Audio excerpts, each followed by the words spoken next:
starting over in a new land. When Mai first arrived in the quiet Californian suburb, everything felt foreign. The language, the rhythm of daily life, even the air itself.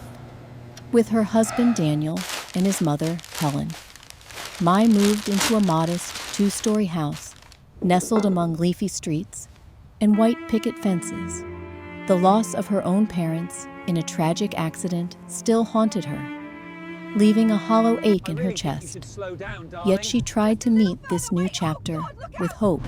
Every detail of her surroundings was a reminder that she was far from home. Neighborhood children played baseball on the manicured lawns. You recognize him. Strangers offered polite smiles at the grocery store, and wind chimes tinkled soft melodies from nearby porches. For Mai, each routine task, learning to navigate American supermarkets, deciphering small talk, even cooking familiar meals with new ingredients, became both a challenge and a small victory. The household itself reflected a merging of worlds. Helen, deeply rooted in her traditions, insisted on certain customs and ways of doing things, while Daniel tried to be the bridge, gently encouraging Mai to adapt without losing herself. Mornings were filled with the scent of coffee and the sharp contrast of distant Vietnamese radio playing in the kitchen. At dinner, stories of back home clashed with discussions about American news, sometimes resulting in misunderstandings, but also moments of shared laughter. Mai missed the warmth of her childhood home, the comfort of her family, and the noise of Saigon's bustling streets. Yet amid the uncertainty and longing, there was a growing determination inside her, a quiet promise, not simply to survive, but to carve out a place of belonging in this new country. She decorated her small corner of the house with keepsakes from Vietnam, a silk scarf, old family photos, a tiny ceramic vase. These reminders gave her strength to face each day's challenges. Despite the undertone of unease that came from living with Helen's stern expectations, Mai was drawn to the possibilities lying just beyond her front door. A fresh start, a chance for happiness, and the hope of one day calling this unfamiliar place home, an incomplete home. Though the house Mai moved into appeared inviting from the outside, a neat structure with flowers blooming along the walkway and a porch swing swaying gently in the wind. Inside, it was a far more complicated landscape. The warmth of a true home was elusive. Helen, her mother-in-law, was the unwavering ruler of the household. Having immigrated to America decades earlier, Helen had clung to her own hybrid version of old and new values. And she expected everyone under her roof to adhere to her vision of order and propriety. From the outset, Mai felt like a stranger within her own home. Helen's rules were unspoken, but rigid. How shoes were to be lined up at the door, which foods belonged on the dinner table, which hours were acceptable for coming and going. Even small preferences, like the way to fold towels or arrange condiments in the fridge, became battlegrounds of unspoken tension. Every day, Mai quietly tried to adapt, watching for cues and hoping to win approval, but her efforts were rarely acknowledged. When Helen spoke to Mai, her words were often curt, her gaze filtered with faint disappointment, as if Mai's very presence upset the delicate order she guarded so closely. The sense of not belonging ran deeper than daily routines. Although Mai was now married to Daniel and legally part of the family, there was always a subtle distance, a sense that she was an outsider, someone who could never fully understand or fit into the family's way of life.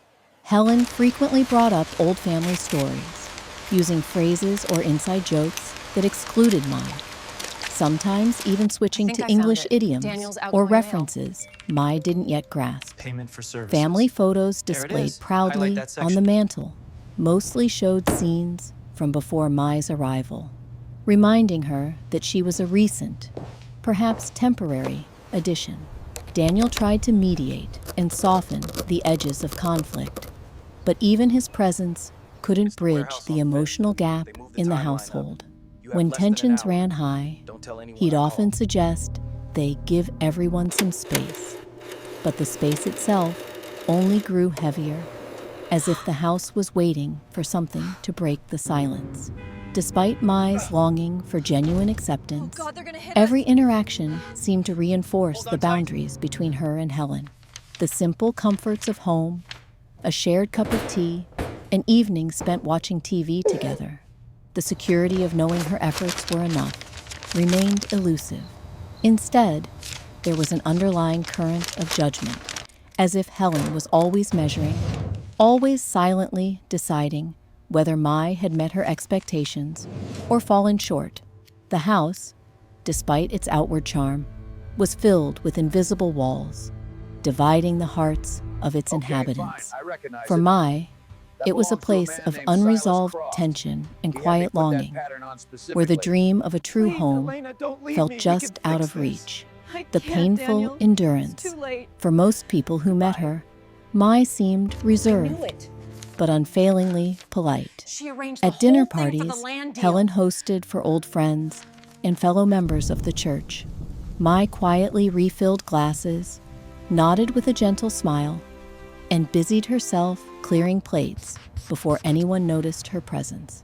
She laughed shyly at the right moments and accepted compliments about her cooking with a humble nod, even as Helen, with an air of detached authority, claimed the family recipes as her own. What these guests couldn't see, what even Daniel struggled to notice, was the daily toll carved into Mai's sense of self. The feeling of being forever on probation, of tiptoeing across a thin line, invisible to everyone but her, followed Mai from sunrise to nightfall. Small slights and pointed silences marked her days.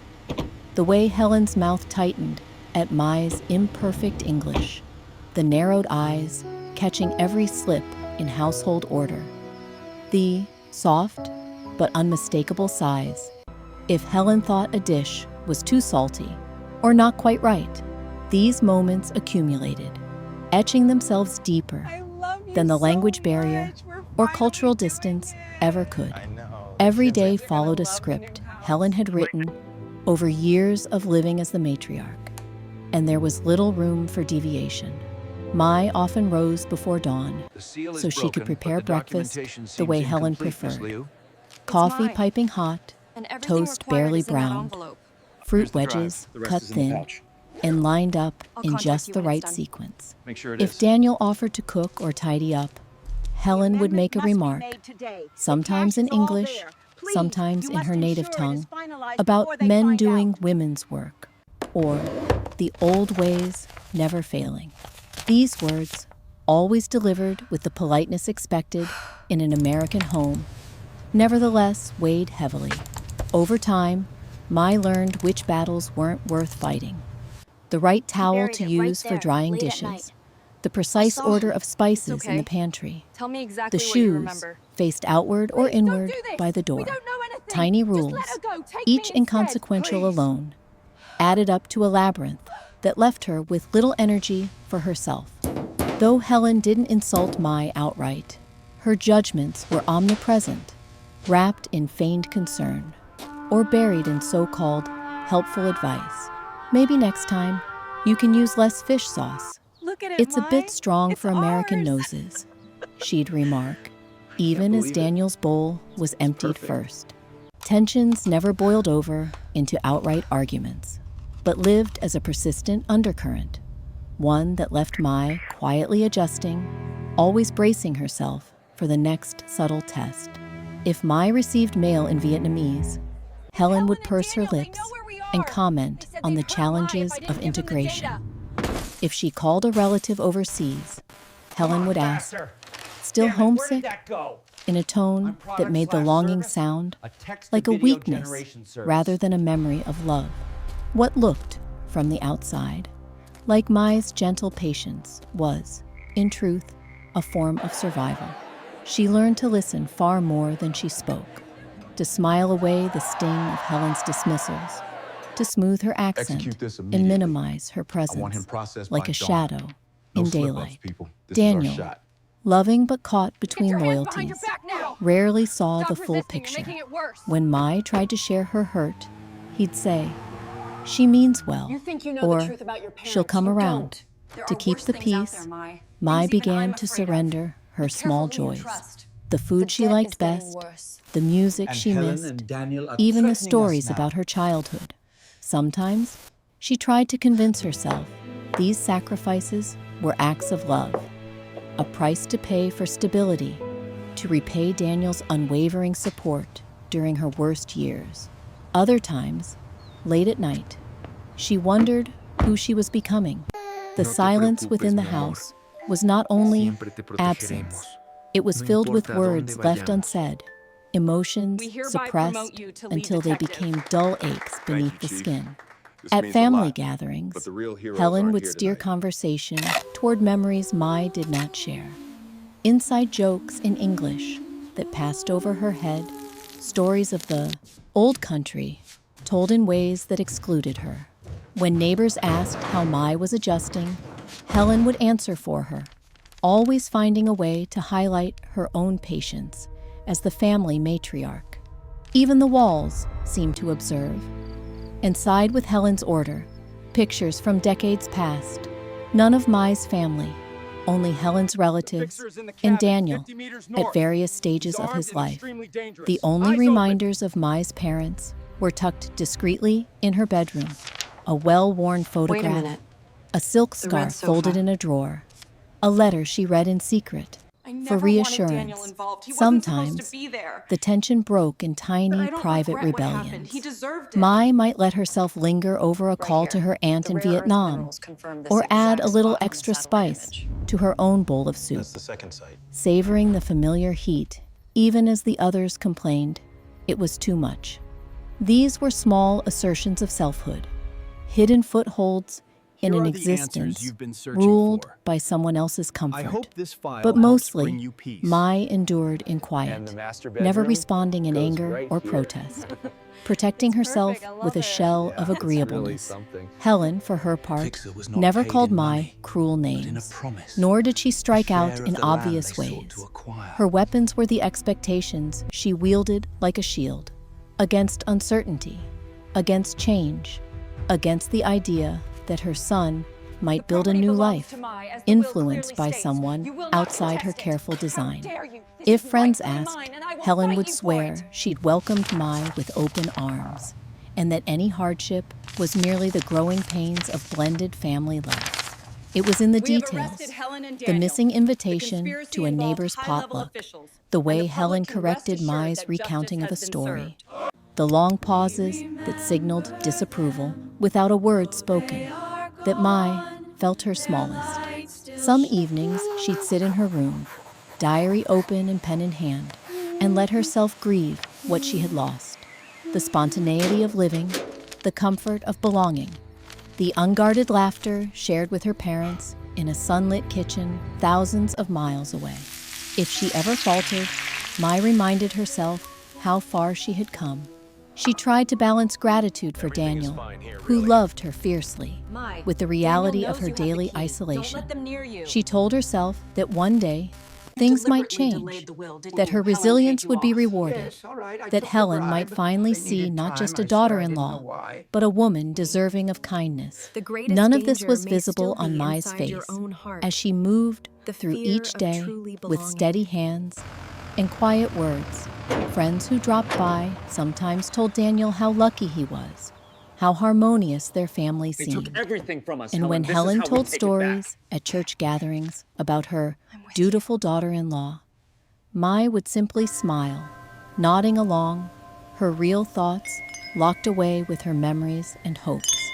Yet, what simmered beneath the surface was not only sorrow, but a quiet ember of strength, a refusal to let herself disappear, even when no one else in the house could see her invisible wounds.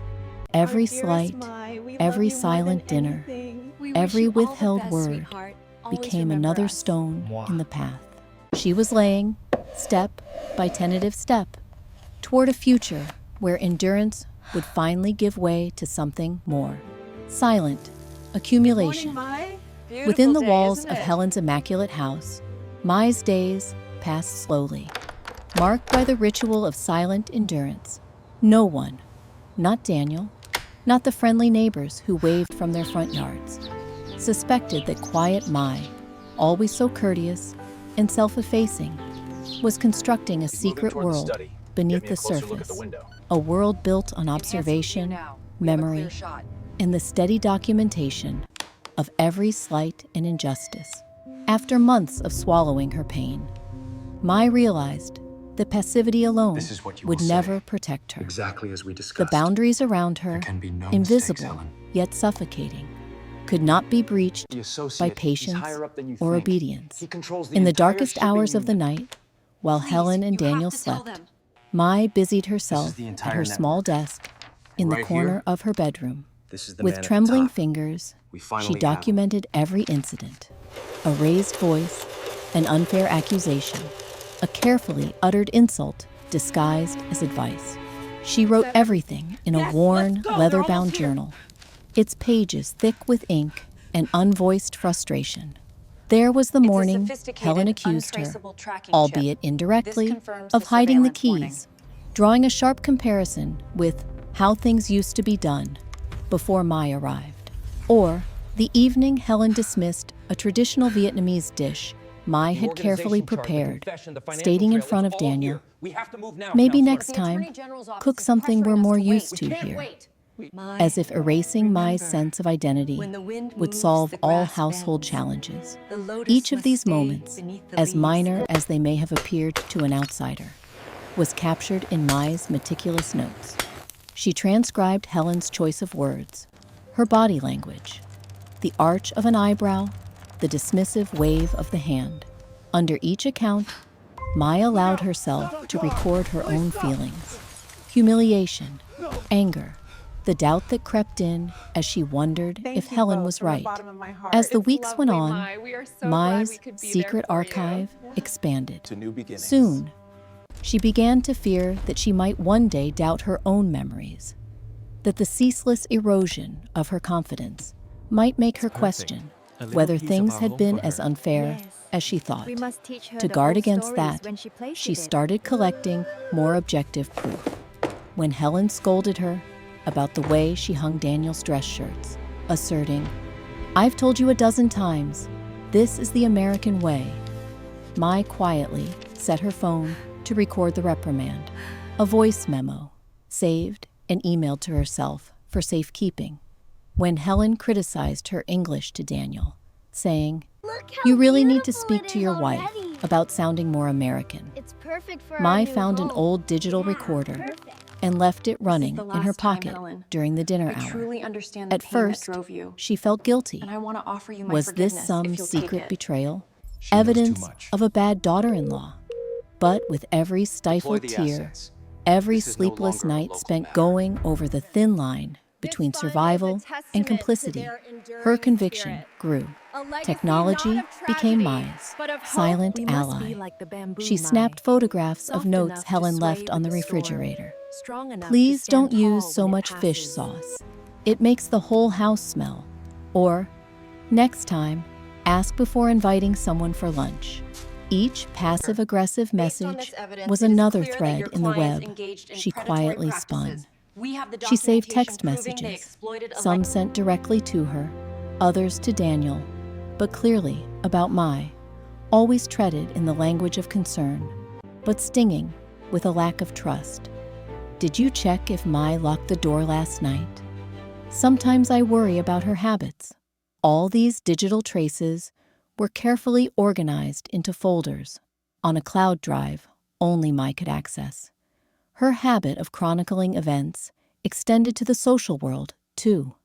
When Helen told her own friends, within earshot, about the challenge of raising someone else's child in your own country, Mai made note of the bystanders' faces, their nervous laughter, the way they quickly changed the subject.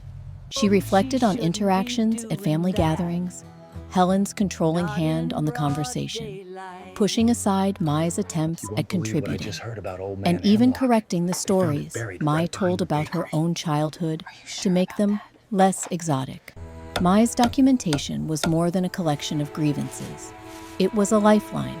Reading back through the entries, she sometimes felt as though she were observing someone else's life. The exercise gave her perspective, a distance from the daily wounds. These pages, audio files, images, and messages became a private testimony that she was not imagining things, not being oversensitive, not the ungracious daughter-in-law Helen accused her of being. Her pain and resilience had a voice, even if that voice lived in secret. At times, the process was exhausting. Some nights, she hid under the covers with her diary, writing by the blue light of her phone, heart racing at the thought of Helen discovering her private records. There were moments when Mai almost gave up, fearful that the evidence she accumulated would never matter, that silence was her only refuge, that the truth would remain locked in whispers she kept only for herself. Yet the accumulation became its own quiet act of defiance. It was not simply about holding Helen accountable. It was about affirming Mai's own experience, reclaiming the narrative from Helen's constant manipulation. The act of documenting, collecting, and organizing brought with it a measure of control, something so rare in her daily life, where every move was scrutinized, every decision second-guessed. Daniel remained largely oblivious. Though loving, he often missed the subtle codes of female conflict that played out between wife and mother. If Mai mentioned a cruel remark, he'd dismiss it as cultural misunderstanding or assure her she's just trying to help. He never asked why Mai kept the journal, nor did he question the new habit of setting her phone beside her during family time. Outwardly, everything seemed normal. A daughter-in-law learning to fit in, a traditional mother guiding her household, a husband balancing his love for both women. But Mai knew, deep down, she was building something fragile but essential, the documentation of her reality.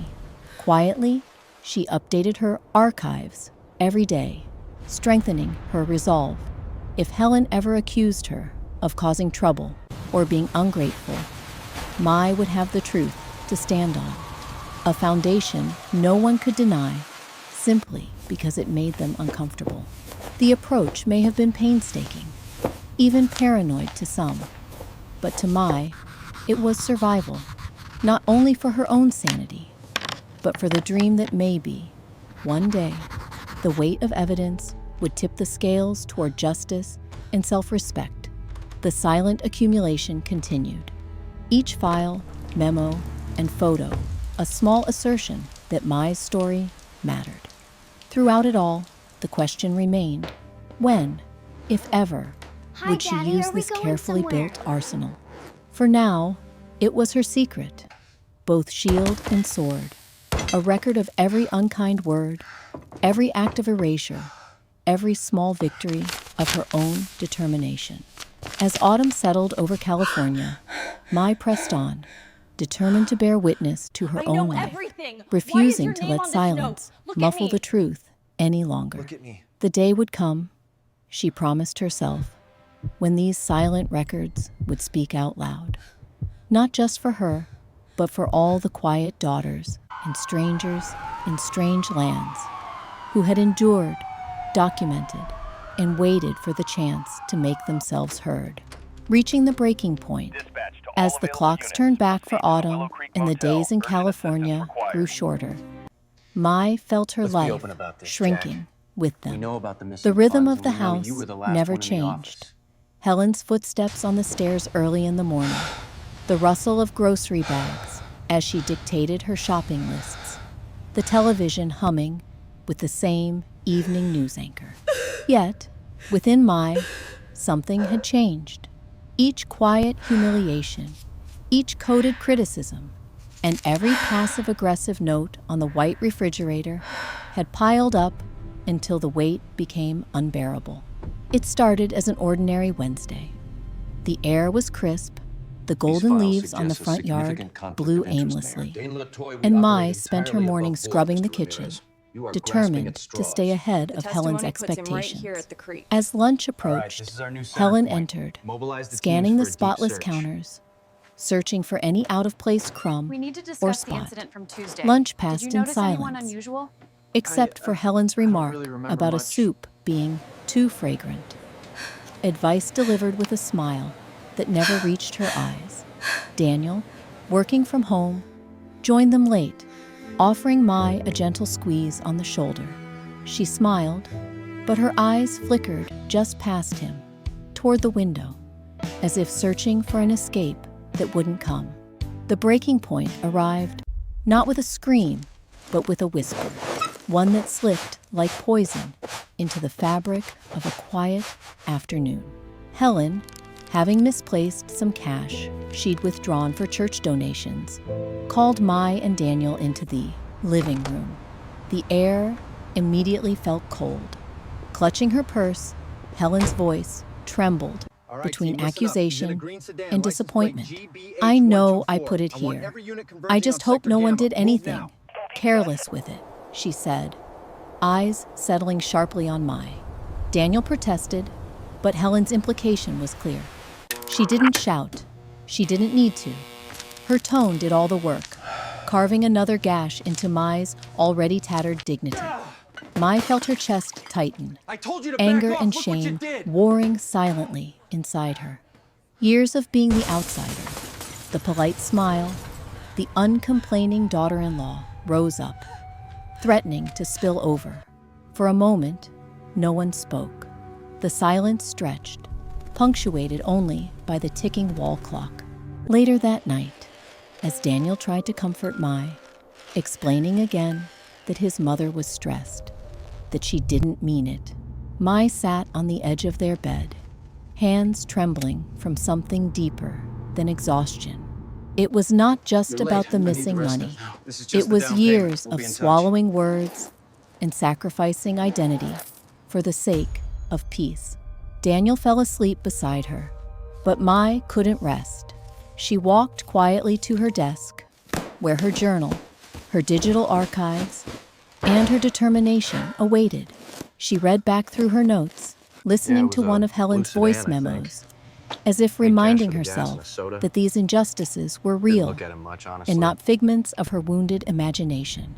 For the first time, Mai's resolve hardened into something concrete. She realized she no longer needed Helen's approval, nor Daniel's rationalization. What she needed was clarity, and most of all, to choose herself over silence. That night, she decided to act. The plan came to her not in a rush, but with cold, methodical clarity. She wasn't seeking revenge. She was claiming her voice.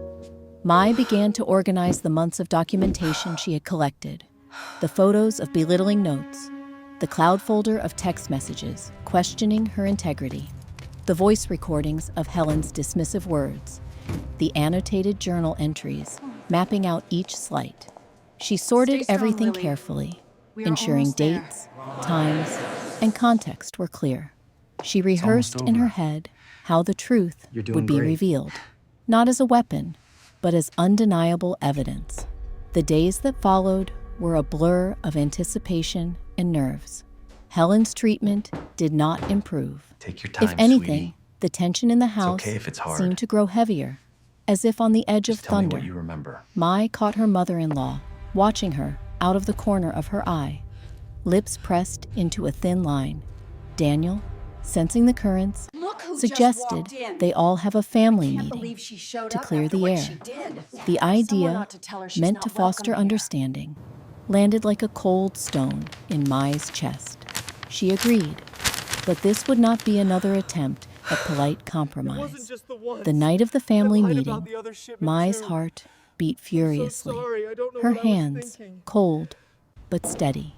They gathered around the dining table, Helen at the head, Daniel and Mai opposite each other. Helen opened, her tone sugary yet sharp, speaking about respect and trust in families, her gaze lingering on Mai as she outlined the need for clear communication. Daniel tried to inject warmth, but the words barely touched the surface when Helen turned her accusations to the missing church money.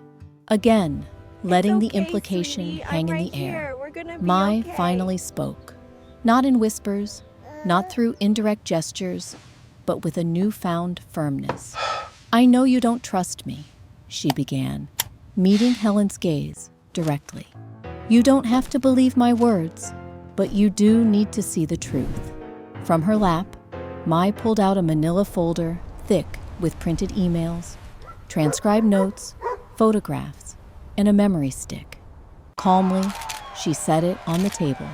"These," she continued, "are records of everything that's happened, things that have been said and done to me, times I was blamed or shamed or left out." Her voice trembled at first, but grew stronger as she spoke. She described the details captured, choosing words carefully, not to humiliate, but to illustrate the cost of being made into a scapegoat. Daniel stared in shock as Mai slid photographs of sticky notes, Helen's handwriting unmistakable, across the table. She played a recording of Helen's gentle but unmistakable criticisms, her worries about Mai's English, or doubts about her reliability. She showed printouts of text chains sent to Daniel, asking if Mai's done that thing again. Helen's face paled. For the first time, the absolute confidence, the matriarchal control, faded from her expression. Daniel, flipping through the evidence, looked up at his mother in disbelief. The room, the home that had never fully been Mai's, filled with a gravity that could not be ignored. In that moment, Mai did not gloat or shout. She set her jaw and with dignity addressed both Helen and Daniel. "I deserve respect. I deserve to feel safe in my own home. These are not mistakes. They're patterns. I need you to see them clearly." A tremor of silence vibrated around the table. Helen, unable to dismiss hard evidence, muttered a defense, but it fell flat in the face of Mai's conviction. Daniel, confronted with the weight of proof, could say only, I didn't know." Mai nodded. "Now you do." The confrontation was not explosive. There were no dramatic exits or screaming matches. What followed was the uneasy quiet of revelation. Mai felt, for the first time, a sense of release, a letting go of years of internalized shame. The home remained messy with emotion and uncertainty, but the unyielding silence was broken. For Helen, the reckoning meant facing her own shadows, the legacy of control, the unspoken hurts she'd perpetuated. For Daniel, it meant understanding the difference between keeping peace and ignoring truth.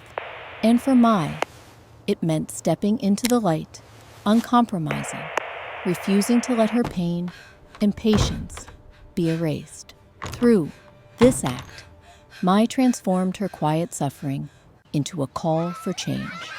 She could not erase the years of endurance, but she could insist that they be seen and, finally, reckoned with. The breaking point was not the end, but a powerful, trembling beginning. The family confrontation. The evening of the confrontation settled over the house like an approaching storm. An unnatural quiet pervaded the living room, the hum of the refrigerator in the kitchen, the only sound breaking the tension.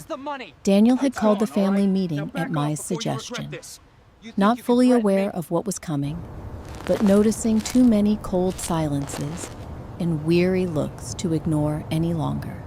Helen, brisk and rigid, took her seat at the head of the table, arranging her hands neatly in her lap. Mai sat down across from her, folder in her hands, heart heavy but steady. with a resolve she herself hadn't known just weeks ago. The meeting began with strained pleasantries, as though normal conversation could hold back the tide. Helen wasted little time before circling back to the missing church donation money, once again coupling her concern with pointed glances at Mai. It was a familiar tactic, more accusation in tone than in words, giving herself just enough plausible deniability to claim innocence while making her suspicions painfully clear. Daniel tried, hesitantly, to diffuse matters, but his efforts fell flat in the electric air.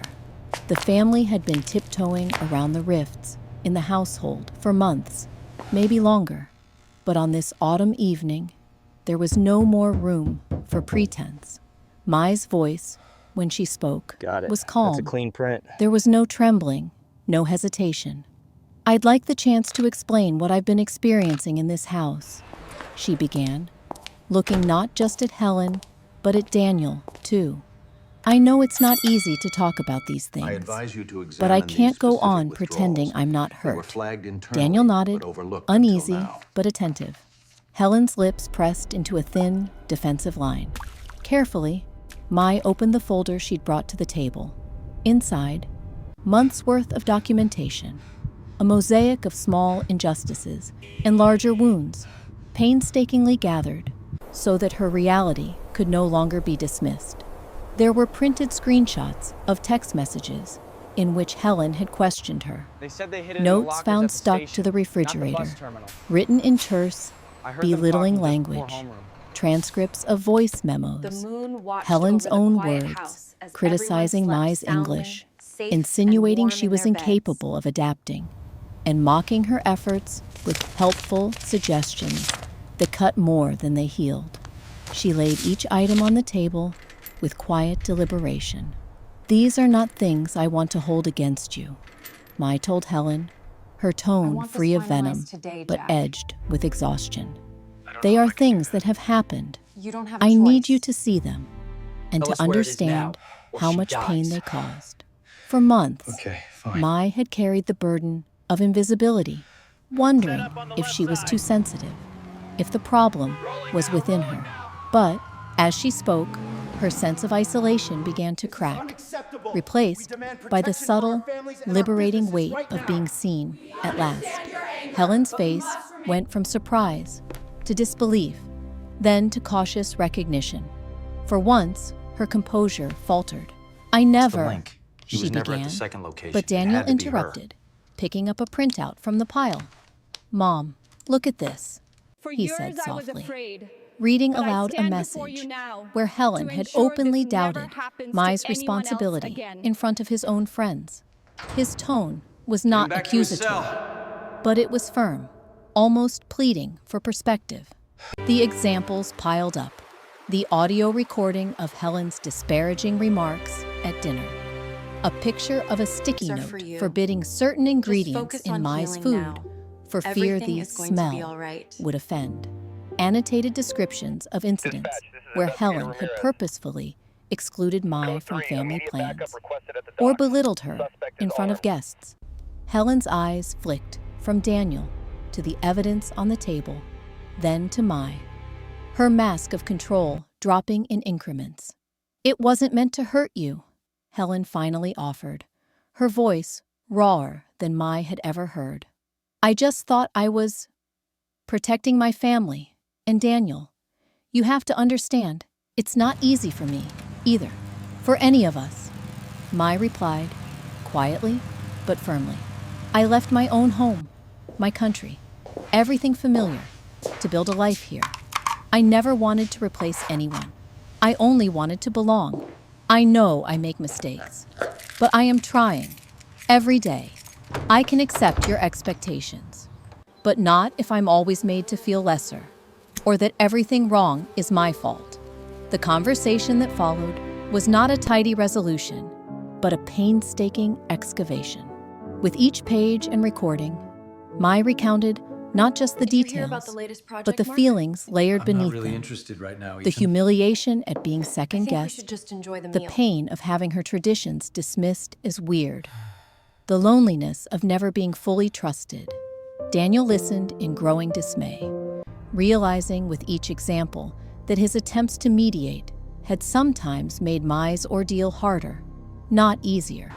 He caught Helen's eye and saw, finally, a flicker of understanding, mixed with regret. For the first time, the house became a stage for honest dialogue rather than icy compromise. Helen began to understand that her authority, wielded in the name of protection and tradition, had also been a shield against her own fear of change and vulnerability. She offered halting apologies, awkward in their sincerity, finally addressing grievances that had festered for years. Daniel apologized too, his voice thick with emotion, for failing to truly see what Mai had been carrying alone. "You never deserved this," he told her, grasping her hand across the table. "I thought I was helping by not choosing sides, but I see now I was avoiding the truth." By the meeting's end, Is everything nothing okay, had been Mom? perfectly fixed. Family wounds, after all, are rarely closed in a single night. Helen still showed flashes of defensiveness, and Mai's pain wasn't erased by apologies. But the confrontation changed the gravity of the house. For the first time, silence Are we didn't still mean going on the suppression. 15th? I thought It we meant agreed. space for truths to be considered. Small acknowledgments began to pass between the three of them. Helen, leaving a respectful note of thanks for a meal instead of a critique. Daniel checking in with Mai privately before big family events. Most importantly, the power dynamic shifted. Mai was no longer just a background figure keeping the peace. Her existence, her experience, her hurt, and her dignity were all part of the household's story now. The confrontation had stripped everyone's roles bare: wife, mother, son, and demanded something new: honesty, humility, and slow, mutual recognition.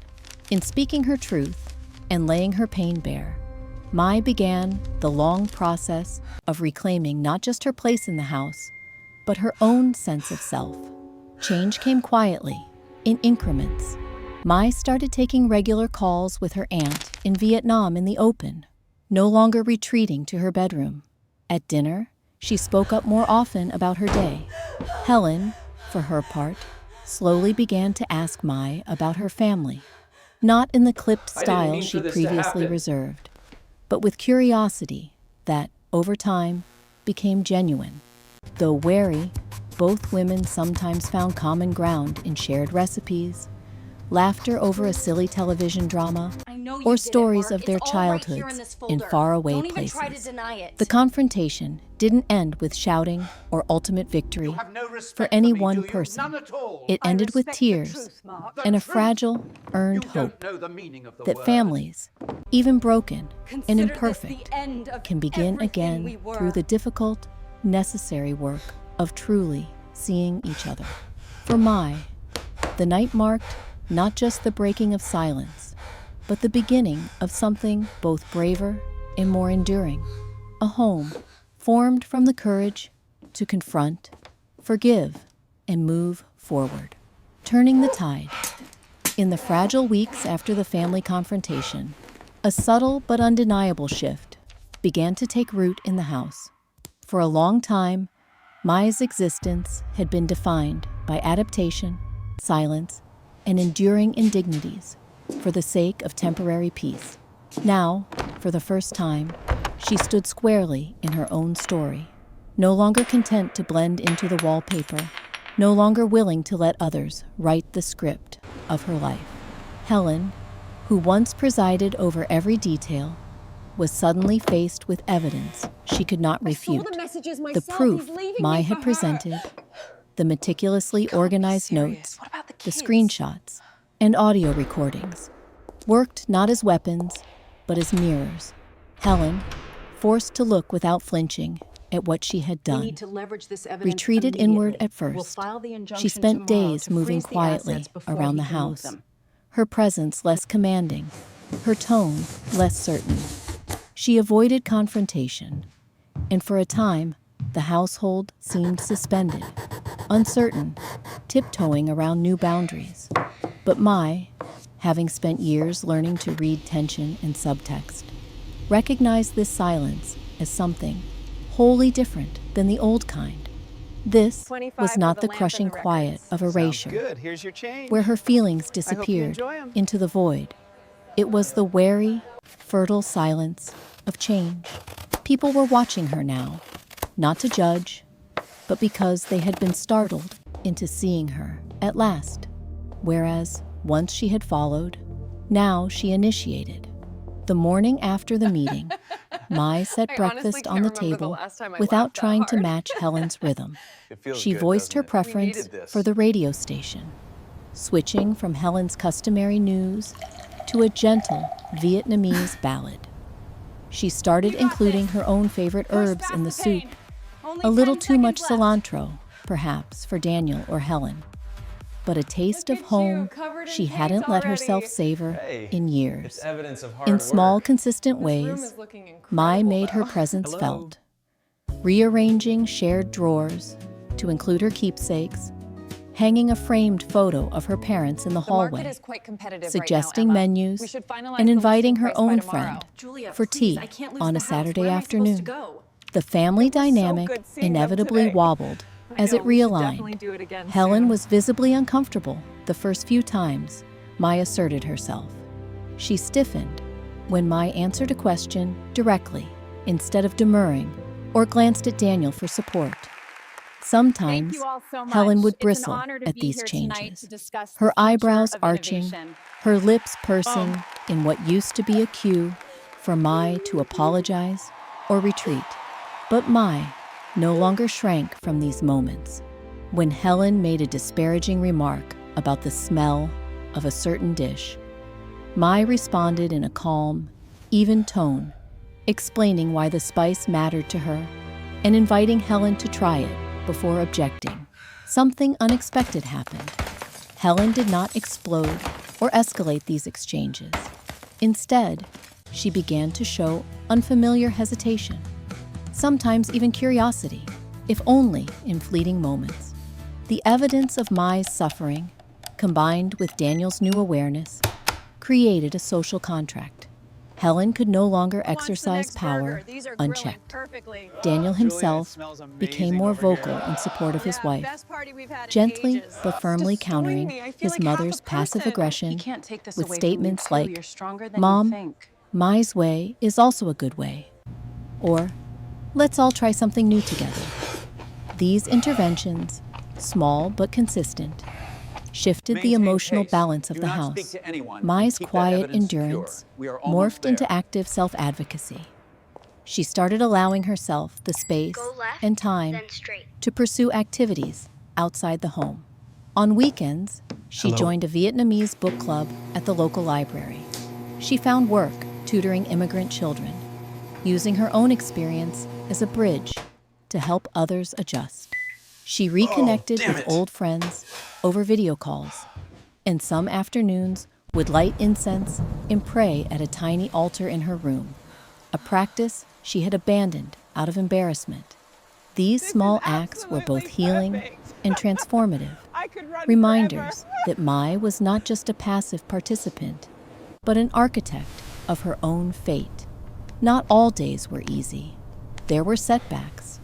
Helen sometimes slipped back into old patterns, offering backhanded compliments or seeking to regain control through orchestrated family events. There were tense meals and awkward silences when old habits resurfaced. Sometimes Daniel, despite his promises, faltered, forgetting to notice when Helen was cutting Mai down with a look or an aside. In those moments, Mai felt the sting of loneliness and uncertainty as sharply as ever. But now, she no longer let these moments define her. She reminded herself of the folder of evidence, not out of a desire to threaten, but as proof that she was not invisible and not powerless. One autumn evening, as the family sat together watching television, Helen turned to Mai and, not quite meeting her eyes, offered to help with the laundry. a household task she had jealously guarded for years. The gesture was small, but Mai understood its significance. Later, Helen asked about a dish Mai had once mentioned, expressing interest in learning to prepare it for Daniel. Through these tentative steps, Helen began to acknowledge Mai not as an intruder or a disruption, but as family, a partner in the messy, shared work of building a home across differences. Daniel, too, began to change in subtle ways. He became more attentive, asking Mai about her memories of home, listening to her opinions, rather than reflexively mediating between her and his mother. He no longer dismissed her frustrations, and when conflict did arise, he stood beside Mai, rather than hovering nervously at the margins. Their marriage, once overshadowed by the demands of peacekeeping, was growing stronger as Mai's voice became part of the family's daily rhythm. Bit by bit, the house shed its air of martial orderliness. It grew warmer, less brittle. There were new pictures on the walls, new smells in the kitchen, and laughter, tentative at first, then easier, even shared between Mai and Helen over a silly drama show or a recipe gone awry. Tension had not disappeared, but it no longer ruled unchallenged. In its place, respect, imperfect but real, slowly took root. Mai's fight had never been about toppling Helen or winning some final, dramatic victory. It was about recognition and dignity, about finding her place and refusing to disappear. The evidence she had accumulated, the confrontation she had risked, and the daily, conscious acts of self-assertion had all served to turn the tide, not just for herself, but for everyone under Helen's roof. Now, when she walked through the front door, Mai no longer felt like a guest or an imposter.